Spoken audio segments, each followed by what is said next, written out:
السلام علیکم ورحمۃ اللہ وبرکاتہ۔ بسم اللہ الرحمن الرحیم۔ عزیز طلبہ، حدیث کے آج کے سبق میں ہم حدیث نمبر 25 سے شروع کرنے لگے ہیں۔ توجہ کیجیے۔ بسم اللہ الرحمن الرحیم۔ عن مستورد بن شداد رضی اللہ تعالی عنہ قال سمعت رسول اللہ صلی اللہ علیہ وسلم یقول۔ روایت ہے مستورد بن شداد رضی اللہ تعالیٰ عنہ سے کہ میں نے رسول اللہ صلی اللہ علیہ وسلم سے سنا، آپ فرماتے تھے واللہ مد دنیا فی الآخرتی، دنیا کی مثال آخرت کے مقابلے میں الا مثل، مگر مثال ہے ما یجعل احدکم اصبعہ فی الیم، جیسے تم میں سے کوئی اپنی ایک انگلی دریا میں ڈال کر نکالے، فلینظر بما یرجع، پھر دیکھے کہ پانی کی کتنی مقدار اس میں لگ کر آئی ہے۔ اس میں دنیا کی بے حقیقتی اور بے حیثیت ہونا بتایا گیا ہے کہ آخرت کے مقابلے میں دنیا کی کوئی حیثیت نہیں ہے۔ دنیا اور جو کچھ دنیا میں ہے یہ سب محدود ہے، آخرت لامحدود ہے، اور تو وہ شخص بڑا ہی محروم اور گھاٹے میں ہے جو دنیا کو حاصل کرنے کے لیے تو بڑی کوششیں کرتا ہے اور آخرت کی تیاری کے لیے بے فکر پھرتا ہے۔ عن جابر رضی اللہ تعالی عنہ ان رسول اللہ صلی اللہ علیہ وسلم مر بجدہ اسک میت، حضرت جابر رضی اللہ تعالی عنہ سے روایت ہے کہ رسول اللہ صلی اللہ علیہ وسلم کا گزر بکری کے ایک مردہ بچے پر ہوا۔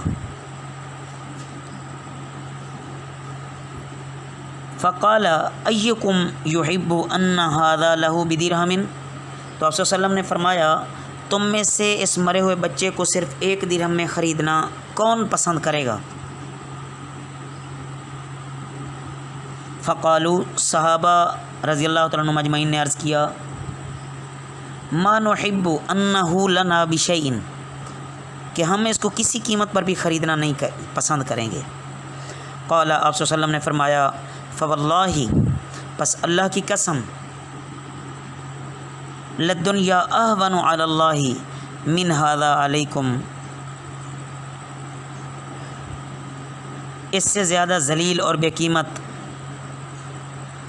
دنیا اللہ کے نزدیک ہے جتنا ذلیل تمہارے نزدیک یہ مردار بچہ ہے۔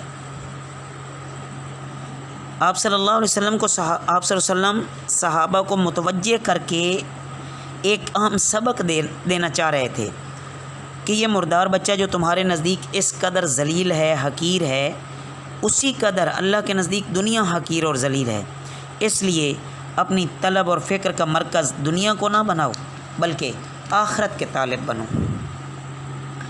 عن سہل بن سعد رضی اللہ تعالی عنہ قال قال رسول اللہ صلی اللہ علیہ وسلم، سہل بن سعد رضی اللہ تعالیٰ عنہ سے روایت ہے کہ رسول اللہ صلی اللہ علیہ وسلم نے فرمایا لو کانت الدنیا تعدل عند اللہ جناح بعوضۃ، اگر اللہ کے نزدیک دنیا کی قدر و قیمت مچھر کے پر کے برابر بھی ہوتی، ما سقا کافرا منہا شربتن یا شربتن، ایک گھونٹ، کہ تو کسی کافر کو وہ ایک گھونٹ پانی بھی نہ دیتا۔ یعنی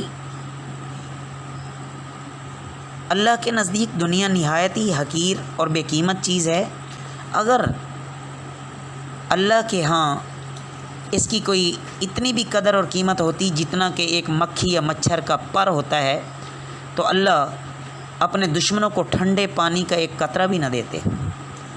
عن ابی ہریرہ رضی اللہ تعالی عنہ قال قال رسول اللہ صلی اللہ علیہ وسلم، حضرت ابو ہریرہ رضی اللہ تعالیٰ عنہ سے روایت ہے کہ رسول اللہ صلی اللہ علیہ وسلم نے فرمایا الدنیا سجن المؤمن و جنت الکافر، کہ رسول اللہ صلی اللہ علیہ وسلم نے فرمایا کہ دنیا مومن کا قید خانہ ہے اور کافر کی جنت ہے۔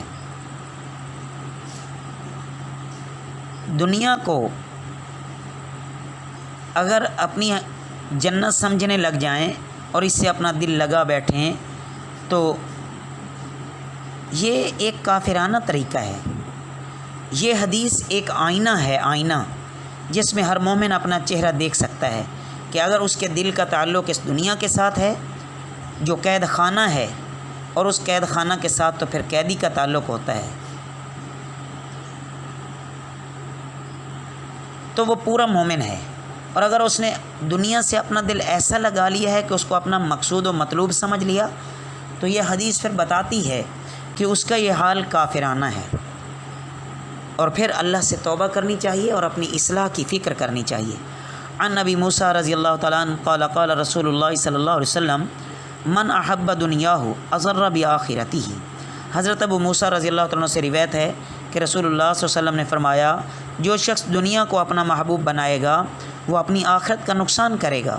ومن احب آخرتہ اضر بدنیاہ، اور جس نے اپنی آخرت کو محبوب سمجھا اس نے اپنی دنیا کا نقصان کیا، یا وہ اپنی دنیا کا نقصان کرے گا۔ فآثروا ما یبقى علی ما یفنا، فنا ہو جانے والی دنیا کے مقابلے میں باقی رہنے والی آخرت کو ترجیح دو، اختیار کرو۔ تو اس حدیث مبارکہ میں یہ واضح پیغام دیا گیا ہے کہ اصل کوشش آخرت کے لیے ہونی چاہیے۔ دنیا تو ایک عارضی سی چیز ہے، دنیا بالآخر ایک دن ختم ہو جانے والی ہے۔ جو دنیا پرست ہے وہ دنیا کو سمیٹے گا، اور جس کو آخرت کی فکر ہے وہ دنیا نہیں سمیٹے گا، وہ اپنی محبت اور چاہت کے لیے آخرت کو منتخب کرے گا جو ہمیشہ رہنے والی ہے، اور دنیا تو بالآخر چند روز میں فنا ہو جائے گی۔ اللہ رب العزت ہمیں فکر آخرت نصیب فرمائیں اور دنیا سے بے رغبتی عطا فرمائیں، اور ہمیں اپنا نیک بندہ بنا لیں۔ وما علینا الا البلاغ المبین۔